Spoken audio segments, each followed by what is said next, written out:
ఏమక్క పొద్దు పొద్దున్నే లవ్ బుర్రీలతో మొదలు పెట్టామంటే ఏం చేస్తాం అబ్బా, చాలా రోజులైంది మీ బావకి నా లవ్ ఎక్స్ప్రెస్ చేసి. సరే ట్రై చేద్దాం, టైం ఉంది కదా అని ఐ లవ్ యూ పూరీలు చేయడం మొదలు పెట్టా. షేప్ అయితే భలే మంచిగా వచ్చింది నాకు, నా హార్ట్ లాగే.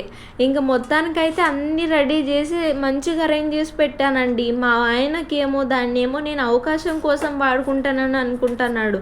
వాళ్ళకి లవ్ ఎక్స్ప్రెస్ చేయడము రాదు, అర్థం చేసుకోవడం రాదు అనిపిస్తుంది. వాళ్ళకున్న రెస్పాన్సిబిలిటీస్, వాళ్ళకున్న పని వల్ల ఇవన్నీ పక్కన పెట్టేస్తారో మనసులో పెట్టుకొని కూడా నాకు అర్థమే కాదనమాట. ఈ ప్లేట్ని చూసిన తర్వాత ఏమన్నాడో మీరే వినండి. ఎవరి చేష్టలు ఆపితే మంచిది. నన్ను కాకపట్టద్దు, చెప్తాను. నీకేం కావాలంటే అది చెప్పు ఫస్ట్. అంతే నన్ను అర్థం చేసుకున్నది. ఇట్లా మాటలే వద్దని చెప్పేది. ఐ హట్. మళ్ళీ ఏమనుకున్నాడో ఏమో, పక్కన 2 అని రాసిపోయాడు తినేసి.